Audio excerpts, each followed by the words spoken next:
What happened in El Salvador? Can you take a moment to explain the implications and how important this is? Well, I think they had a civil war and they lost their currency. Okay, countries that are poorly managed lose their currency privileges. And what we can see is that at 100 countries in the world are all losing their currencies. Everybody's basically, the Venezuelans not going to have a currency. The Zimbabwe don't have a currency. Any currency that collapses more than 20 to 30% against the US dollar eventually fails. So people throw that over and they go to the dollar. The euro is effectively pegged to the dollar. Most of the other currencies are pegged to the dollar. So you've really got two currency systems. You've got CNY, and even the Chinese peg their currency to the dollar, right? If you look at it. So you've got the first world currency system, then you've got the developed world currencies. They're all failing. So in El Salvador, they didn't have a currency. They used the US dollar, and then they're at the mercy of two things. One, the money changers are basically stealing 10 to 20% of their money when they move it back and forth. If I charge you 10% commission every time you move your money to a family member, I mean, how many times do you get to do that, right? So that's a problem. And the second problem is now I'm storing my money in the US dollar. It used to lose 0.5% a month, and now it's losing 2% purchasing power a month because the Fed's printing money. So how do you crawl out of that abyss? And I think the president of El Salvador realized that what you want to do is back your currency or back your country with an asset which is appreciating in value. So Bitcoin's been appreciating 120% a year every year for a decade. The S&P is up 12% a year for a decade. So Bitcoin outperforms the S&P by a factor of 10. It outperforms gold, which is up by maybe 1 to 2% a decade. So it's outperforming gold by a factor of 50. Look, here's the big idea, that Bitcoin's not just an asset, right? It's the perfected apex property of the human race. If you have $1 billion and you want to give it to your grandchildren, are you going to buy land in California, a building in New York, $1 billion stack of gold? Are you going to buy $1 billion of Apple stock? Are you going to buy $1 billion worth of art, diamonds, commodities, corn futures, oil? What are you going to buy for $1 billion that'll be here 100 years from now? And if you think about it really hard, you conclude that every other asset class is more easily impaired, seized, confiscated, taxed, or regulated. And of course, some are unpractical. There's no way that 5 billion people in Africa and Asia are going to be walking around with Apple stock on their mobile phones. That's not happening. How do you pay for for anything with Apple stock on a Saturday afternoon in South Africa, right? That doesn't work. And so, yeah, you could try to use a currency, but now I've been in business 20 years. I can't do business in Nigeria after 20 years, because if you want to do business in the fiat currency, you have to have your bank deal with your central bank, deal with their central bank, deal with their bank. Can't do it on the weekend, and you can't do it because of Foreign Corrupt Practices Act in Russia or Nigeria or whoever. And so how do you get 8 billion people trading with each other through 100 million corporations? You need a protocol. What is the protocol? Bitcoin.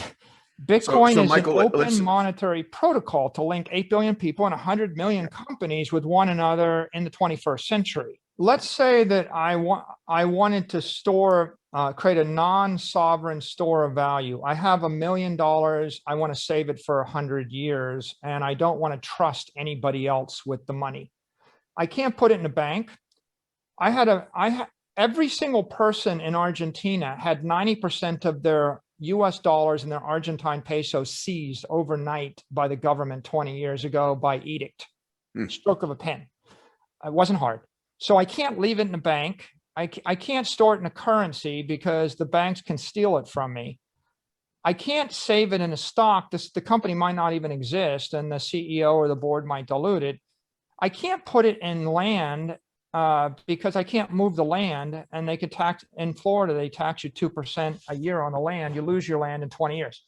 So I buy gold. Now that's the traditional idea. But the problem with gold is that every year gold miners produce 2% more gold. And then I can't carry $1 billion of gold through an airport. So I have to put it in a bank. And then 95 of the top 100 cities in the world, 95 or more of them seized all your gold in the past 100 years when the regime changes. Okay, so how do I fix that? So this guy Satoshi invented digital gold on an open protocol monetary network, and we call that Bitcoin. And the way it works is I define 21 million gold coins. I dematerialize them in cyberspace. I make them infinitely divisible by 100 million units each, and that's called a Satoshi. Then I make it impossible to ever make any more than 21 million. And then I give you a protocol where any computer can send the coin or the Bitcoin to any other computer without a middleman.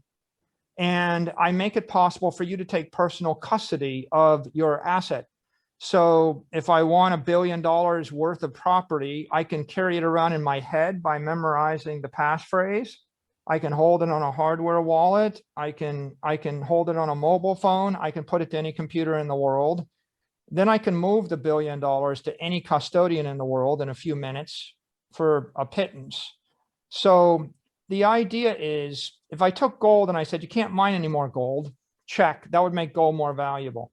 And if I said, you can't use it for jewelry, there's no jewelry being melted down into gold, that makes gold more valuable. And if I capped it at 21 million and I numbered each of the gold coins, that'd make it more valuable. And if I made it infinitely divisible, and if you could authenticate it in a split second with a mobile phone, that would make it more valuable. And if I made it programmable with a protocol, and I made it possible for a computer to make 1 million transactions a second and talk to 100 million other computers using Intel semiconductors, that would make it more valuable. So in essence, we created programmable gold on a network. And then what's the last twist?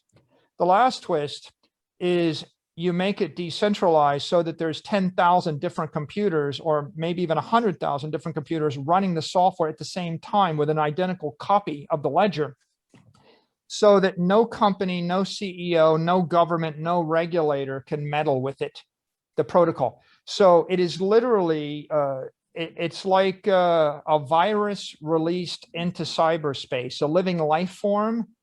You can't stop it without turning off every computer on Earth at the same time, and you have to keep them turned off forever, right? You can't kill it.